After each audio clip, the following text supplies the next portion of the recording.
All right. This video today is all about talking about community. So this is something that I'm feeling just a pull towards. So, the last few years we were in this whole COVID thing where we were isolated and did a lot of introspection and looking within and seeing how we feel inside and in our relationships.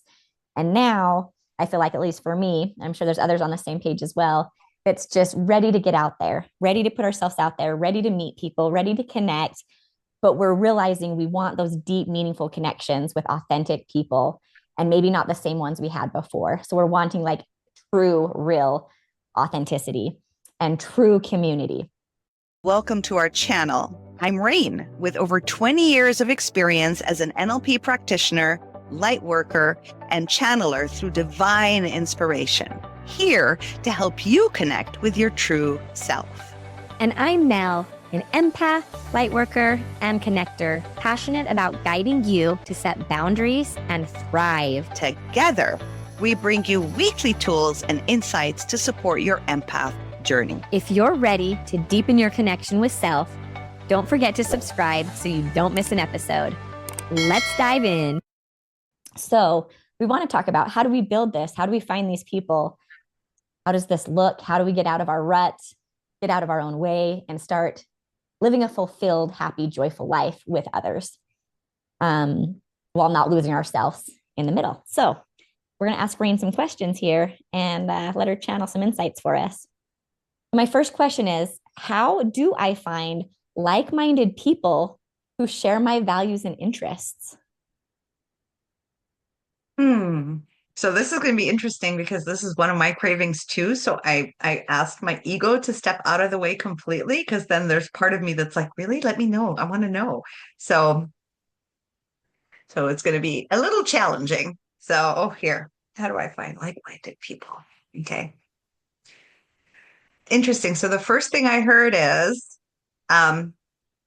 you're never the one who finds people. Divinity finds people. It's your soul. It's not your consciousness. It's not your egoic mind. It's not you consciously searching and looking for the people. It just happens. So it's like, remember all the times that you bumped into a random person, or someone connected you to somebody, or you went to that outing and you met somebody and chatted with, or even you were in the comforts of your home and somebody rang your doorbell by accident because they thought it was the house. And then you guys clicked and spoke, right? And then maybe shared your number. So you're going to notice, if you go back in time, when you were searching for community or people, you never really found it. But when you stopped searching and you were having just fun or just going about your day without that being a concern, people seem to pop up. So I also saw that how, think back, like how Mel just shared, think back of COVID. I don't know if we're allowed to say that word on YouTube, but anyway, of that period of time where we were all locked up at home. No one thought, well, I need to isolate to go deeper in and figure out things about me, right? It wasn't your choice. It wasn't your decision. Maybe we collectively wanted to do that, but life was always so busy, so we couldn't have that opportunity. We had glimpses of it. And then all of a sudden, the whole entire world shut down and you were forced to sit with self. It's the same thing when source, divine, your higher self, whatever, wants you to meet someone and it's time. And there's nothing you can do about it. You'll feel it. You'll feel it in your heart. So you can go out to a restaurant, but not with the intention of meeting anyone. Go out to the supermarket, go do the thing. You feel like dancing, take a dance class. You feel like singing, go sing. You feel like walking in nature. You don't know what humans are perfectly aligned to meet you at that specific time. Wow, that is so beautiful. So yeah, it's really just like no efforting. And if we can become humans and remembering, it's like we don't need to effort with anything. In fact, that's the best space we can be in. But I think we've been so deprogrammed out of that with like religion and just life and everything. It's just like you need to be busy, you need to be a hustler, you need the checkbox and all that. And it's like, I think it's letting all of that go and just just Yeah. existing and going with the flow and I connecting with remember whatever a shows up. story, and that's what hooked me up into soulmates. But this story, years ago, God, like over 25 years ago, I always ask people, what's your love story? How did you meet? This is like, it's just the way I am. And so one of the stories, this specific story, she was just at home chilling, right? She graduated university. She was chilling at home. She was dreaming of her soulmate. And the doorbell rang, and she opens the door, and there's this guy. And they clicked right on the spot.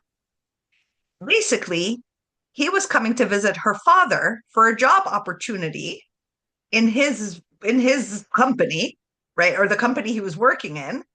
And he showed up at her door. Like 3 years later, they got married, they have kids, and she's super happy. So it comes to you in ways, these interactions, these people, they come to you. And maybe it's not a lifetime thing, but in general, like it to her door, right there, ringing the doorbell. Hey, here I am. You weren't going out today, so I came to you. We don't know. So that's one of the many stories that I was like in love with. Mm, okay, that's beautiful. Um, what small manageable steps can I take to start building a supportive community without feeling drained or overcommitted?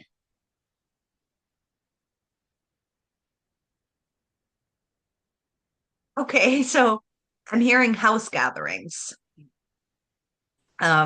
So home gatherings are very close to your home is your body in a sense. So there's a lot of similarity there. So as you open the front door of your home, is you're opening yourself to possibilities. So if you have a friend or two, start to invite them into your home. Um, that's very small and manageable, and just see how that feels. Like, are you ready to have people enter that deeply in? Right? Because then you're like, okay, itching for them to leave, or you have to like start observing yourself when people walk into your home. How are you feeling? How does it feel? It's just because you are important. The community is not as important as you are. So that's one step. Another step is there are quite a lot of, like, if you go on Facebook, Meetup. So I think you have it in the States. I know you have Meetup in the States because one of my clients went on Meetup and she met a whole bunch of fabulous humans. You can go there and just meet people up for coffee, random people, and select the friends you want. Um, just small things. Go to the library, like do the things that make you feel good, not because you're going to meet people, but because it just makes you feel good doing that. And the people that makes them also feel good will be there, and you'll naturally connect. Like, it's like, this makes me feel good. Walking in a bookstore makes me feel good. You may not walk out with a herd of friends or your best friend in the world, but you'll communicate and open yourself up to easy conversations about books because you're in the bookstore, right? So that's the small manageable steps. You're not committed to anything. Okay. How can I create a safe, welcoming space where people feel seen, valued, and connected?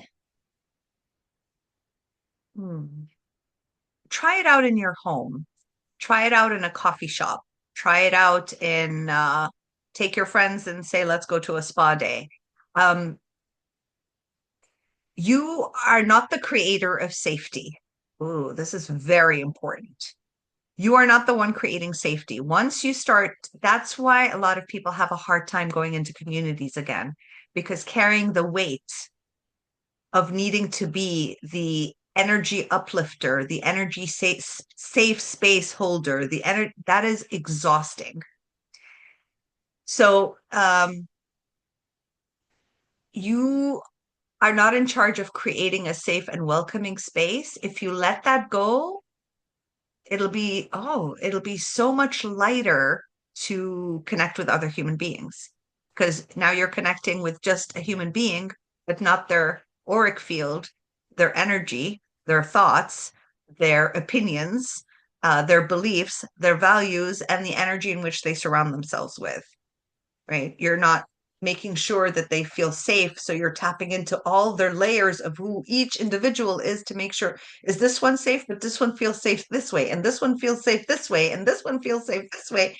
And you're trying to manipulate yourself to make them all feel safe, but they all have a different way of feeling safe, right? So then you become that thing. And it's at some point you can't even have a conversation with them because you're heightened, right? You're doing the empath thing. So drop the whole idea of you are here to create a safe space or a welcoming space or any kind of space.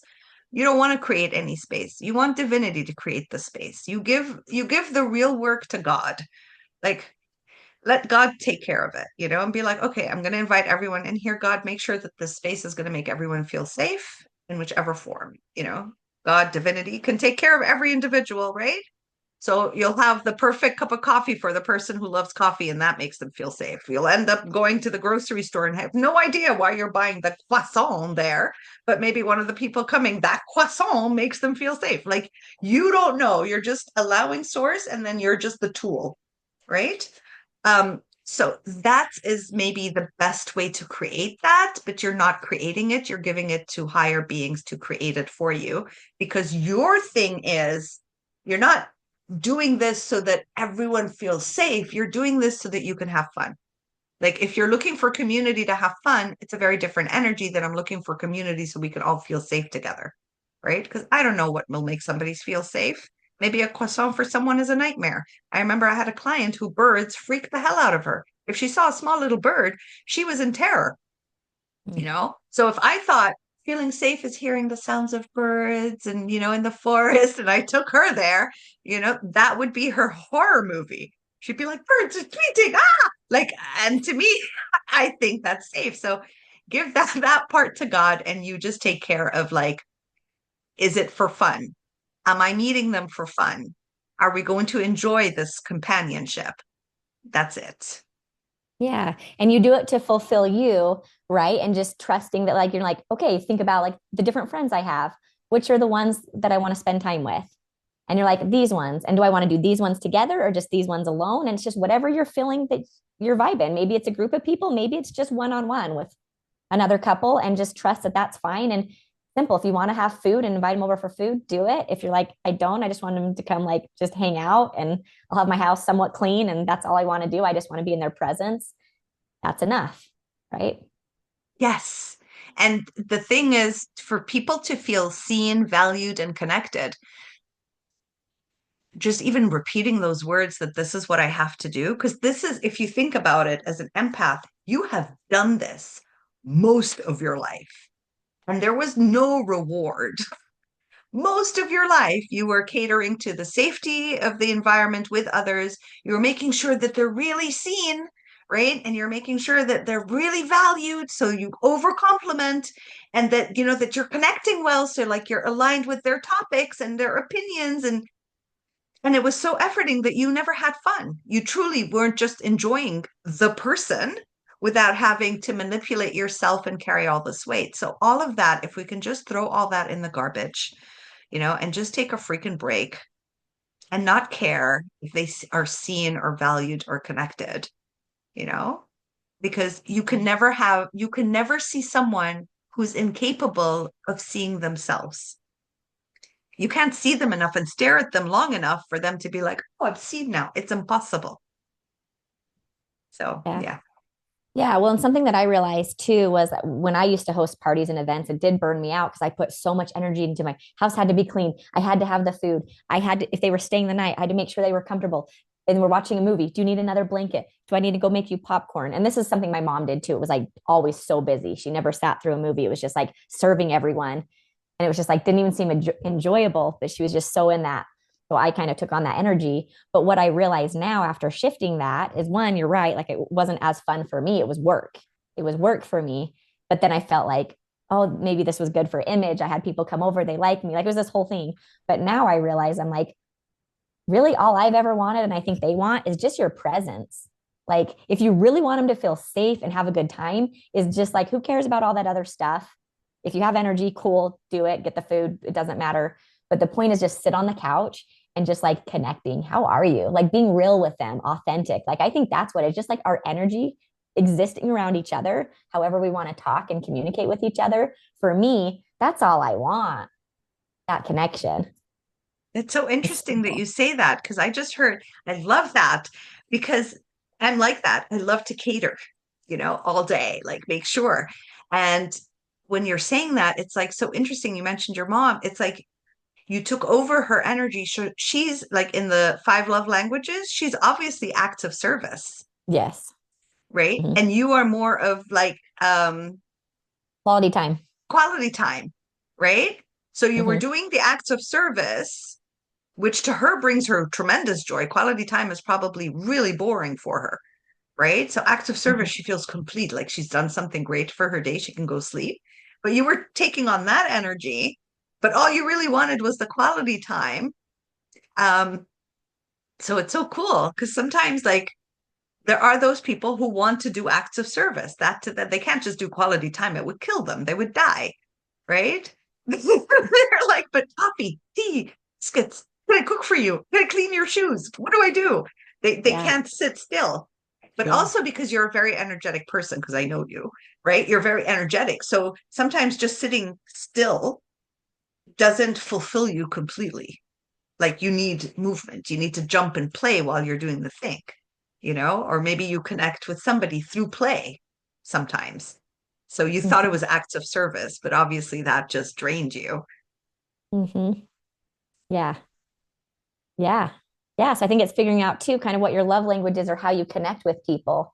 But for me, I dumbed it down so much where all that other stuff really was a distraction. And the truth was, it probably didn't make them feel as safe as if I would have just been present with them. Because, like my mom, when I'm talking to her, it's so hard because I hear her like when we're on the phone, when she calls, it's like she's folding laundry, she's doing pots and pans. And sometimes I'm like, it's so loud, I can't even hear you. Like she has to be doing stuff. She can't just sit down. And for me, it's giving me anxiety. But for her, she's like, I can't just sit down and have a conversation. And me, I'm like, it's the opposite. So it's like irritating me, but this it would irritate her for what I need. So it's super fascinating. But yeah, for me, I'm just like, I just want to know, like, are you present? Are you listening to me? Are you here? Like, I just want to connect with you. Simply, this is it.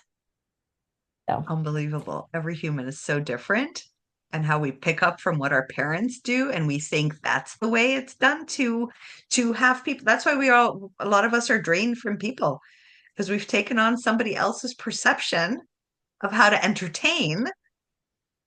And you're just saying that this is just suffocating. Like I want to entertain. I want to know their soul. I want to connect through their eyes. I want to hear what they have to say. yeah, Yeah. which also that makes it, if so, me now finally I know, which I didn't know before. I just ran around in the rat race thinking this is what I do, thinking I liked it, telling myself I liked it, gaslighting myself, didn't really like it. So now it actually changes the people that I hang out with because now that I realize what makes me feel safe in my body is I really do want someone. If I'm going to spend time with someone or go on vacation with someone, I want them to be someone that we can like really connect like this. I don't want to invite necessarily my mom for a long vacation. I can do it in small doses because it's like my anxiety, I'm not going to feel safe in this community connecting with them because their energy is different. So it's not a right or a wrong. It's just I think coming home to ourselves and knowing what is our energy and if so, what people do we want to invite over that makes us feel safe because the reason we want to connect is because we want to connect. So I do have to be selective and I don't want to invite everybody over because some it's going to be the opposite. So that's interesting to see. Yes. So cool. Okay. So, what are the biggest challenges in forming a strong community and how can I navigate them? Oh, challenges of forming a strong community.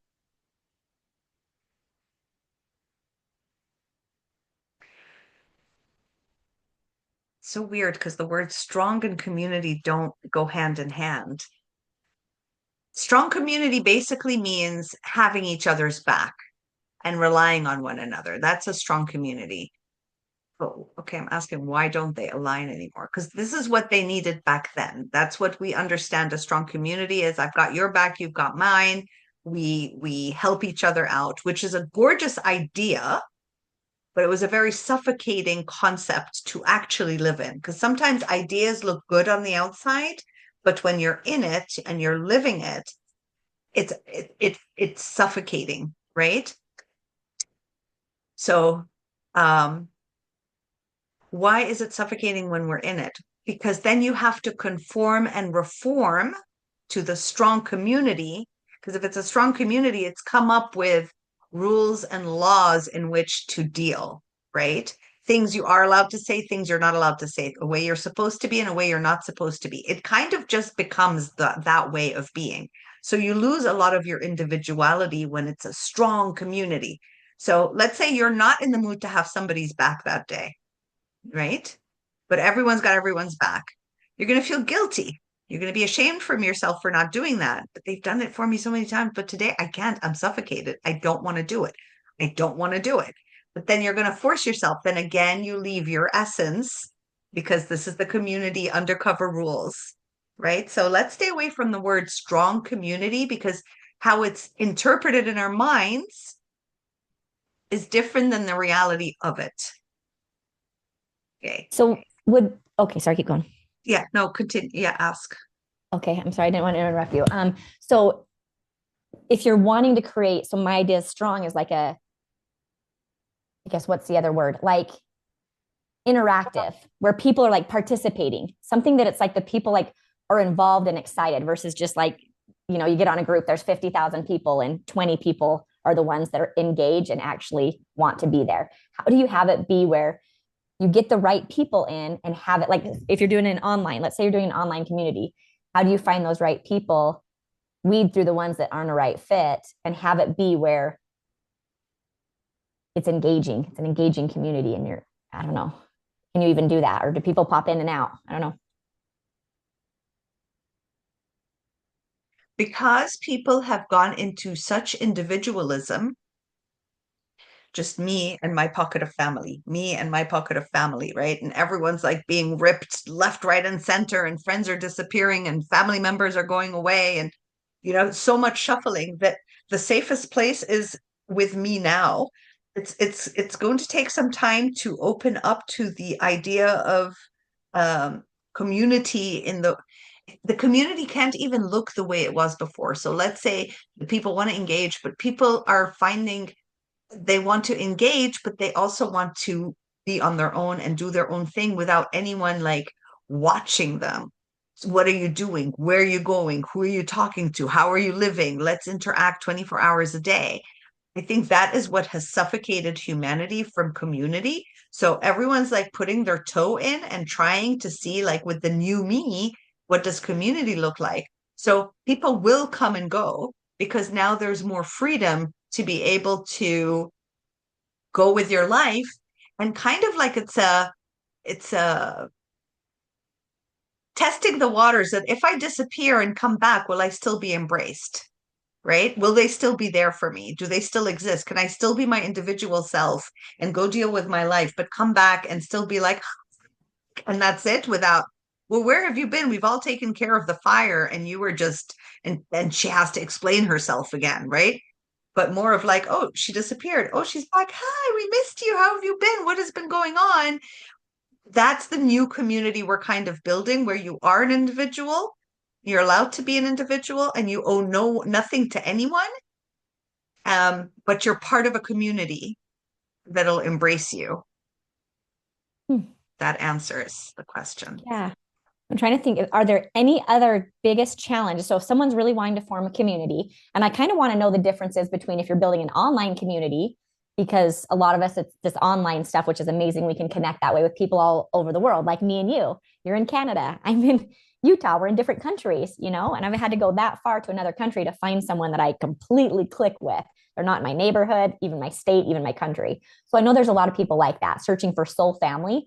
So I think that's where we need to find each other first. I think we need to figure out a way to navigate online community for people to set up their little niche. What's their thing they're passionate about, to find their sphere of influence, their people, their pocket of energy they want to play with, that they feel safe with, that they're choosing to play with, that doesn't drain them. So online community. And then once you build that online community, eventually it's going to be like, oh my gosh, like you, I was like, I have to see you in person. I was like, how do I get you to Utah? Kept talking you into it. And then you ended up coming out, and that like bonded us even more, having that face-to-face. And it was just so much fun. Like ideally, I love that in-person community, but sometimes you do want to reclose at home and just kind of maybe talk this way online. So what are challenges of, I guess, building an online community, and how does one, I guess, start or create that in their niche of what they want to find their people?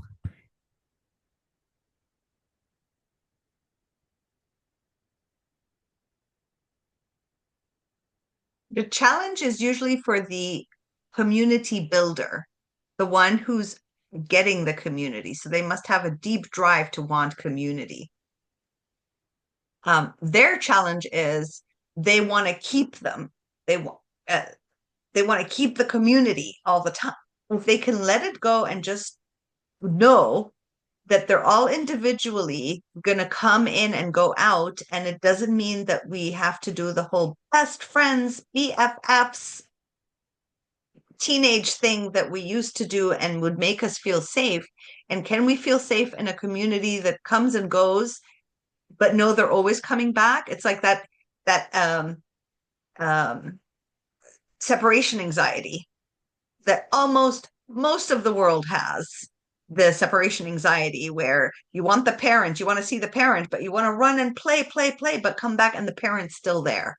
So online community it could be that foundation of like the parent that's always there. It's always there. That site you're on, that Facebook page, that website, that platform, they're always there. You can come back and go, but motherboard, mother house is there. The community owner or the founder of it needs to rest assured that its members will keep coming and going out, but this is giving them the freedom to learn a new way of being community, which is not I scratch your back, you scratch mine thing, right? So the communities of before were very much, I'll do you a favor, you do me a favor, right? But this is not what's going to work anymore. It can't work anymore because nobody wants to do something for someone to get a favor in return. You just want to do it because out of love or because it makes you happy to do the thing, right? So it's a different way of seeing it. Yeah. Okay. So if you're wanting to create a community, let's say you figured out your passion, your love, what like lights you up, and you're like, oh, I love this. I want to share this gift with the world. I've given it to myself, with my partner, friend, or whatever, and now I want to share this gift. Where does one start to grow that community? Like, it's just the things that I know of so far, it's like Facebook is a big platform. There's Facebook groups. There's groups there. There's Instagram as a platform. There's separate websites. There's YouTube. I guess any of those, like, where does one go to build a community to get that started? So far, what I know is building such a community is on Facebook because that's where you can actually have a private group. YouTube has the membership thing, which makes a private group, but it's not as private as Facebook, where you can share your pictures and your voices and a video and share your interests there. So for now, the platforms that have a Facebook feel to it is the closest thing to a group identity. They also have WhatsApp groups where you can chat all day and all night and just refer to those people. You also have, so that's a way of communicating. That's a way of just having that group there. And whenever you want to jump in, you can. And whenever you're not in the mood, you can jump right out. Okay. And I think another one I've heard of, and I'm old school too, so I'm sure I'm missing a lot of new ones that other people know about that I don't even know, but Discord I've heard of. That's a place, I guess, where people can get together and have chats and little groups. That's one. And I'm not sure. I'm sure there's others as well, but I'm not aware of. Telegram. They also have Telegram. So it's whatever platform you're comfortable enough with and easy for you to get on your phone without it being effortful. And you just know, oh, I've got my 5 friends there, or I've got the 100 maybe there are 100 community members, right? Mm-hmm. And you can go there and you feel safe enough to ask anything, talk about anything, and you will always be received with kindness and something and beneficial information. You won't be like treated badly, like the few times that you went to ask certain questions on Facebook and some people were just mean. That's not the kind of communities anybody wants to be in anymore. So it's like building a community that people are genuinely out there to help and be of service when they can. Yeah. And you probably, as a community leader, you probably want to weed those people out if you're wanting a safe or kind community, as the creating the space, you probably do want to not try to people please everyone. So you probably need to work that out of your system of like, you know what? No, I'm protecting the kind people that are here. If there's a jerk that's coming in being rude to other members, it's going to make them feel unsafe and they're going to want to leave rather this one person that doesn't deserve to be there anyways. They obviously don't care about community, so they don't need to be there. So you need to be okay. That's when you need to be okay, I think, using your voice or being able to weed people out too, right? Yes, exactly. So the community leader or the former that has the biggest weight on them, where they really have to declutter so many belief systems, like, oh, I don't want to hurt somebody's feelings. And that's what's good about me and Mel working on our platform.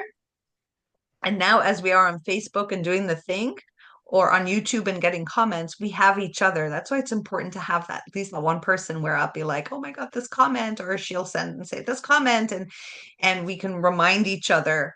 It's just a reminder, like it's okay, that person is not our person. So let's, and let's do the thing and thank source that it's whatever it is that we're doing. But there's a support system.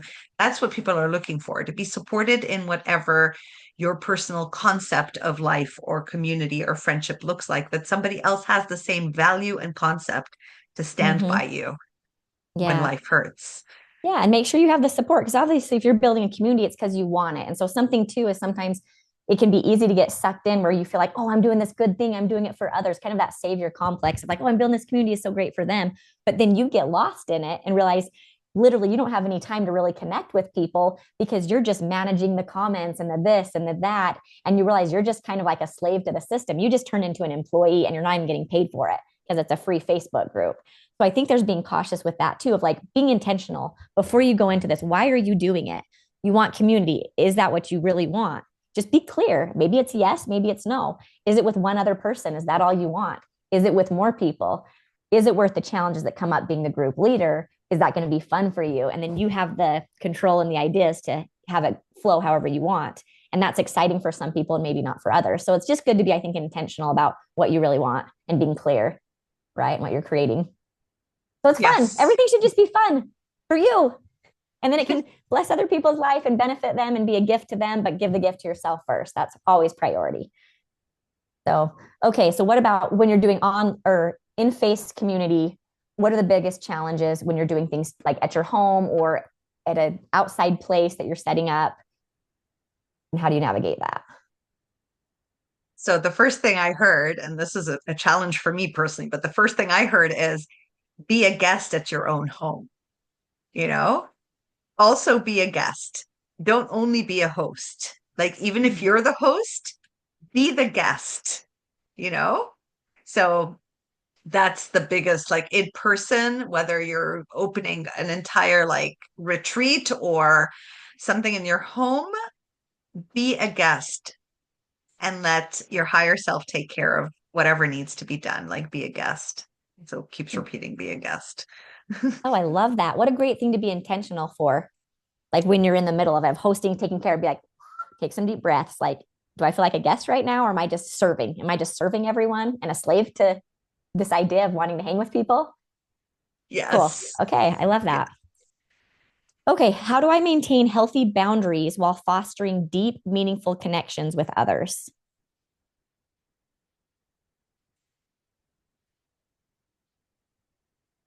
Okay. Healthy boundaries. Okay, I guess you need boundaries. So again, we'll change the word from boundaries to self-respect because it makes more sense to me. So to maintain a healthy, respectful relationship, okay, while connecting with others, I think it says it like, how can I respect my energy, how I feel, how I think, my opinion, my pockets of energy in the presence of this being, in this presence of someone else who may be triggering me or who may not be triggering me or who may be having fun with, right? Or sometimes people take you by surprise, right? Where you're like, oh my, we're getting along, so everything's so wonderful. And then they say something that feels hurtful, but you're not sure because you were just having fun. And then it's like, and you're like, is that Did she mean it? Did he not? I don't know, but and then you plummet down with the self-doubt, right? That's when self-respect comes in. The minute you feel it, you respect that feeling above trying to figure out, like, but we were just playing and it's been so fun for the last 3 weeks. Why would she say this to me? Did I do something? Immediately, oh, that felt odd. Okay, that's not allowed. That's not allowed for me. I don't deserve to be talked to this way. I don't allow myself to be spoken to this way. Even if it looked nice and even if they're going to challenge it and be like, well, it was a joke. What's wrong with you? I'm just kidding around. That's not the person. See, this is when you have to decide one more chance or no chances, right? Do I continue and then give excuses to bad behavior? Or do I just want to cut it, just end it all right now because I've been through this a million times with so many people and I just don't have the energy or the willpower. And I've worked so much on myself that I don't want to revert back to anything I used to be. And it's only been 3 weeks, right? So self-respect. Yeah. Healthy respect for self. Mm. Oh, I love this. Okay, so if this video is all about community. Those of you that are feeling, I'm sure you're watching this video because you're feeling this pull to wanting community for yourself. And then it's like finding the right community. What community are you wanting? Is it an emotional connection one where you're just connecting, and talking and sharing, like a couch buddy? Or are you wanting someone to go play and get out and be active and go biking and hiking? There's so many groups out there online. There's so many easy ways to find these people as well. Even for me, I use, chat GPT to say, hey, how do I find a group like this or whatever? And it will say, oh, here's a group. And then here's a link. Like it'll make it so easy. It's so easy to connect. So use those resources. If you're one that's wanting to create and build a community, do it. Find what your niche is. People are wanting community. And the truth is there's not a lot of communities out there, these spaces that are just fun and active or like whatever it is. I think there's a need for it. So if you're feeling a pull towards it, trust yourself, trust your intuition, go into it, have fun with it, start small, see if it's successful, see if you like it. That's the first thing. If you like it and enjoy it, then add more to it, grow it, talk to people, like just have fun with it. And so we want to let you know too. So we've been feeling the pull for this. And so that's why me and Rain, we're building a community right now. So right now we're building an online community.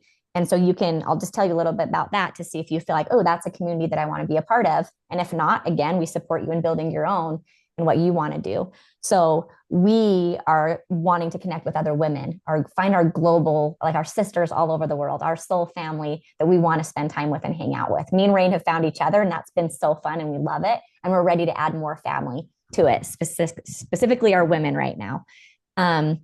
And so we have an online community that we're building right now. We're building a platform. We've been working on it for the past year because we want to do it right, build the foundation, have so many resources. So when you're there, it's just like an endless supply of support and love and friendship. So it's been very thought out with a strong foundation and base built around kindness and respect. But right in the meantime, we have a private Facebook group to build that community. So if that's something you want to jump in now until we launch our other platform, we'll tell you more about that when we do. We do have a private Facebook group called Connecting Empowered Empaths. If are interested in that, we share things. I'll do my dance videos when I'm feeling like it. Rain can channel. People will talk. They'll share things. We'll connect. We just had our first speed friending event, which was really cool and fun. We thought we would try that out. I've never heard of that before. But we just got on Zoom and we had 8 of us women were there total. And we divided out in little breakout rooms where you're able to we gave you all a list of questions and that you could ask or intuitively come up with your own. And then we were able to connect and you had a certain amount of time to talk with that person, see if you clicked with them. And then you can exchange information. You can get emails, phone numbers, whatever you want to hang out with them. So we're doing things like that. Rain's channeling information. So if you have questions and you want guidance that comes from source that helps you with these perspective shifts, then we have that.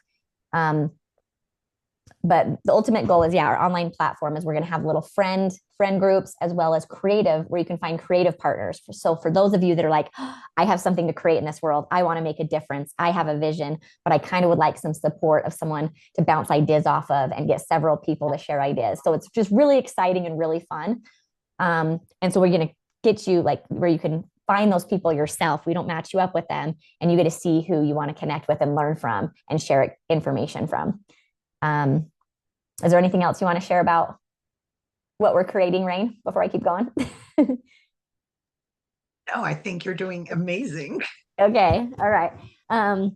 Anyway, so we have this exciting stuff that we're creating. And then ultimately, so we want to create online where you get to connect with your soul family again all over the world. And then eventually, my plan is to move to Costa Rica this year, this summer. Beautiful land. It's gorgeous. It feels safe. So much to do.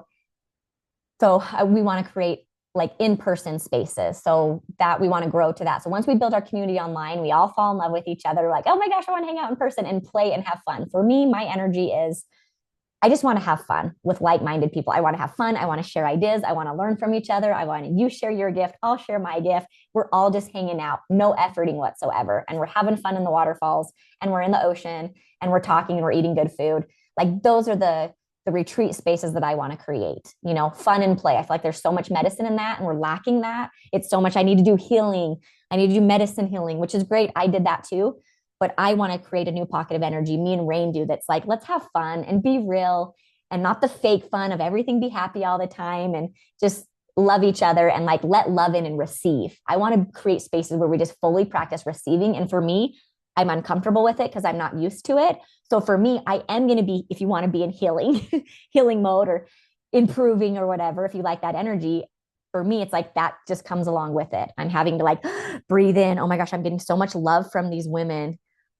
Can I handle? I'm not used to receiving this much love. So anyways, that sounds beautiful to me. That's my medicine I'm giving to myself, and anyone else that feels like I want that medicine, I need that medicine, then please reach out to us, send us an email, connect with us, let us know. I want to be a part of your group and your community. That's our vision. We're building it. We're in the process. We're really excited about it. Obviously, we're passionate about it. So let's see, we have that. We love to connect with you through comments. So let us know your takeaway. Let us know where you're at. Whatever you want in the comments, share it with us. Rain responds to every single comment. We do have a freebie that we're offering as well in the description. Go ahead and get that. So we have free stuff that we're giving all the time. That's beautiful channeled information from Rain. It's a huge gift. Like we put a lot of thought and time into all of this for you, to help you be in the best place with you. Inner peace, inner love, self-respect, all the things that all of us want. If you love what we're creating and want to support us, we have a Buy Me a Coffee account. That's the website. We have a link there in our description, and we call it Buy Us a Cup of Love. So if you want to buy us a cup of love until we can get coffee in person, then you can support us that way. And that helps us keep growing. And we're funneling a lot of money and time into this platform that we're creating that's for you and for all of us. So support us that way, and subscribe and like, and just stay connected that way and connected with us. So thanks for being here. We'll see you on the next episode.